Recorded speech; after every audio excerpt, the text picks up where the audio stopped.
We've all been lied to about what it means to live well after 70. We were told it takes a big house, successful children, a thick portfolio.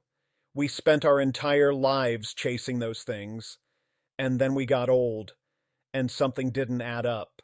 A man in Chicago, 73 years old, has over $2 million in assets, apartments, savings, a comfortable pension. By every measure, he should be at peace. But he checks his bank account every night before bed. He calculates how long the money will last if he gets sick. He suspects his son is a little too interested in the inheritance. He has everything, and he can't sleep.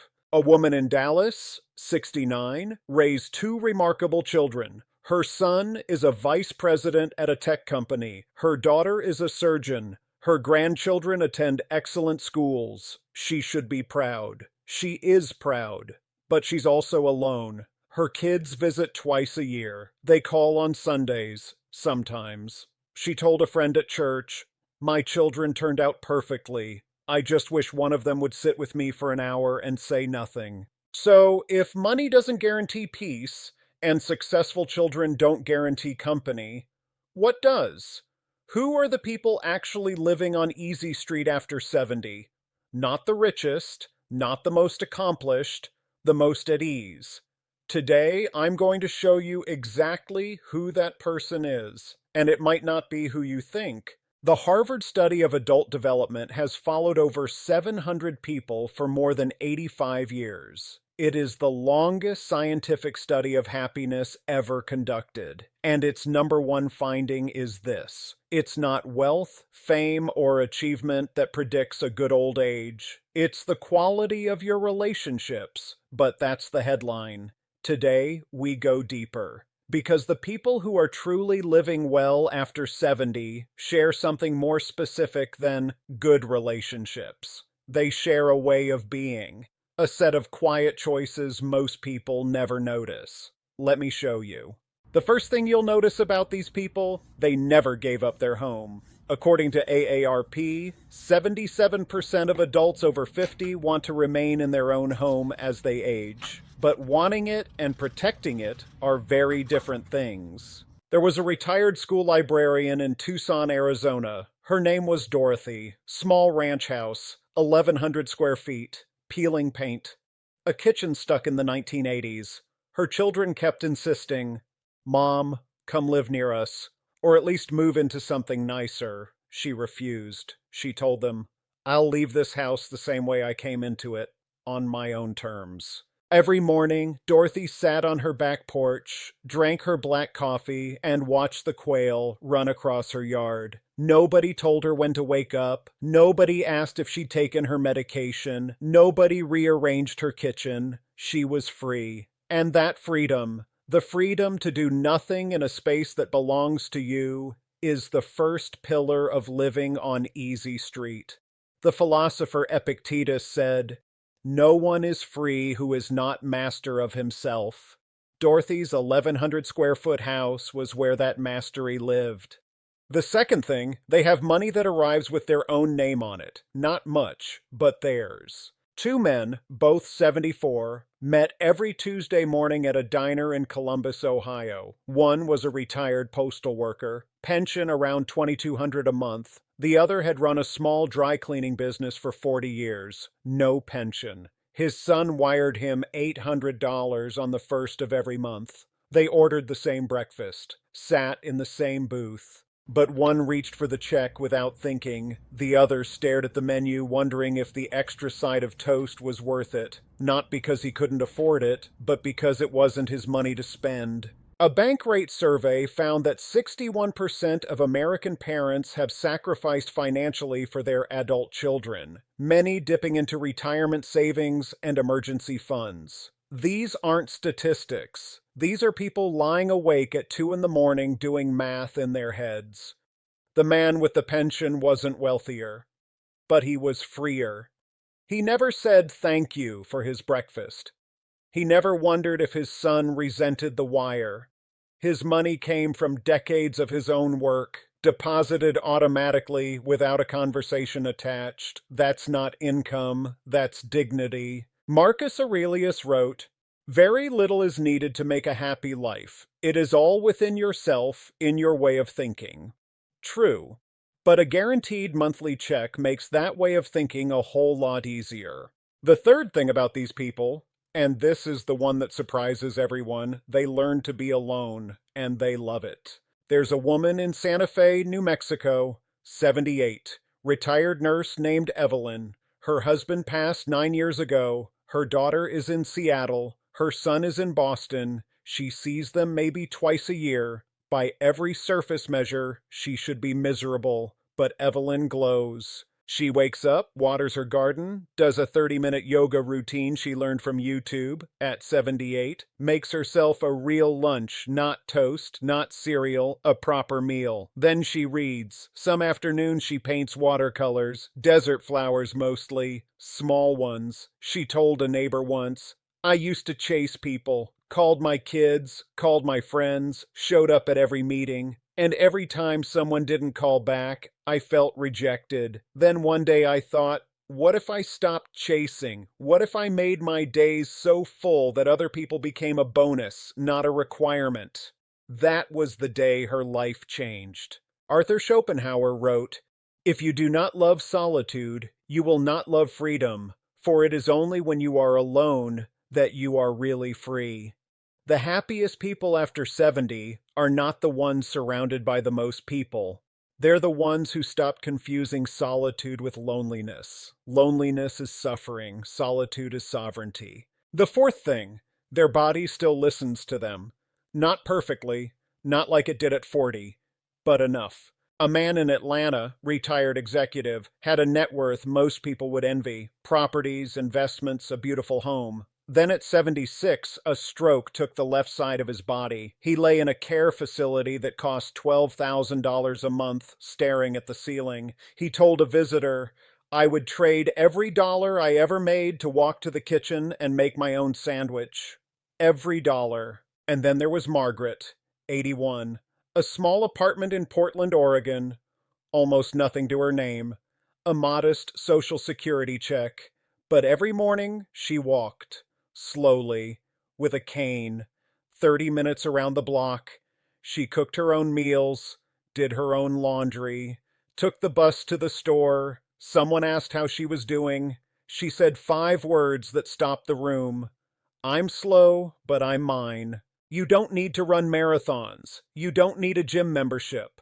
But you must protect your ability to stand up, walk to the bathroom, and feed yourself. That's the bottom line of independence.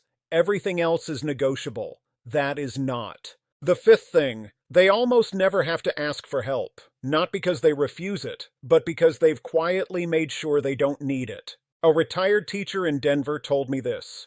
I needed to go to the bank. I can't figure out the app. My daughter came Saturday and helped. She was kind about it, but I could feel it. That shift. Like I had become the child and she had become the parent. I hated that feeling more than anything I've felt in years. Every small thing you can do alone, pay a bill, call a cab, refill a prescription, is a quiet vote for your own relevance. It says, I still belong in this world, not as a guest, as a participant. Learn your phone, not perfectly, just enough. Every skill you pick up now is one less phone call later, and one less moment of feeling like a burden. The sixth thing, they are satisfied, for no reason at all, and this may be the hardest one, because our whole lives we needed a reason to feel good, a promotion, a new house, a child's graduation. Satisfaction always required an event. There was a man in Savannah, Georgia, 79 years old, named Thomas. No hobbies to speak of, no big plans. He woke up, made oatmeal, walked to the park, fed the pigeons, came home, watched the news, read a few pages, and went to bed. Same thing every day. Someone asked, Thomas, don't you get bored? He said, bored? Do you know what a miracle it is that nothing hurts this morning? That I can chew my food? That the sun came out? I spent 60 years chasing things. Now I sit still and realize I already have everything I need.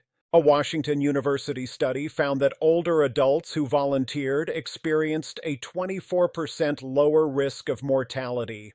But here's the real finding. The ones who benefited most weren't doing it to fill time. They were already full. Giving was just the overflow. Gratitude isn't a thing you add at the end of the day like a vitamin. It's the lens you look through from the moment you open your eyes. The seventh thing, and most people never talk about this one, they know how to let people go. A woman in Philadelphia, Ruth, had kept the same circle for over 30 years. Bridge club, church group, birthday dinners. But somewhere in her 70s, she noticed something. After every gathering, she felt drained. One friend complained about her daughter-in-law for 45 minutes.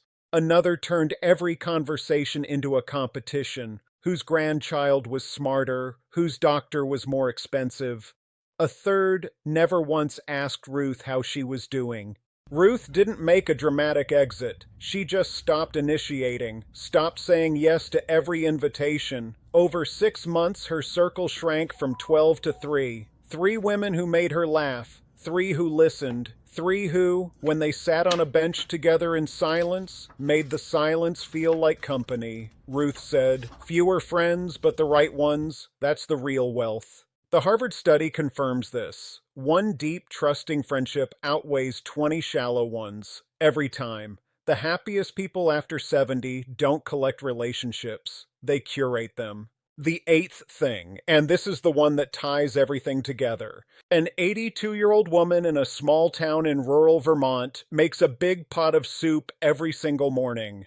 Too much for one person. She knows that. She makes it on purpose. Because the smell drifts through the screen door, and every morning around 8:15 her neighbor knocks, sometimes with a slice of pie, sometimes with a loaf of bread, sometimes with nothing but herself. They sit at the kitchen table and eat. They talk about the weather, about last night's TV, about a grandchild's phone call. Nothing important. Everything important. Then they clean up, say goodbye, and do it again the next day. Someone once asked the woman, "You live alone, on a fixed income, in a small house in the middle of nowhere. How are you so happy?"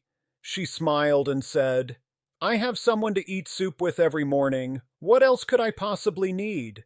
That's the answer. That's the person living on Easy Street. It's not the one with the most money, not the one with the most successful children, not the one with the best health plan. It's the person who makes a pot of soup a little too big and waits for the knock. So let me tell you who the #1 winner is. It's the person who has figured out that living well after 70 is not about accumulation. It's about protection. Protecting your home, protecting your name on the check, protecting your solitude, protecting your body, protecting your peace, and above all, protecting the 1 or 2 people who make your ordinary days feel like enough. Seneca wrote, "We suffer more often in imagination than in reality."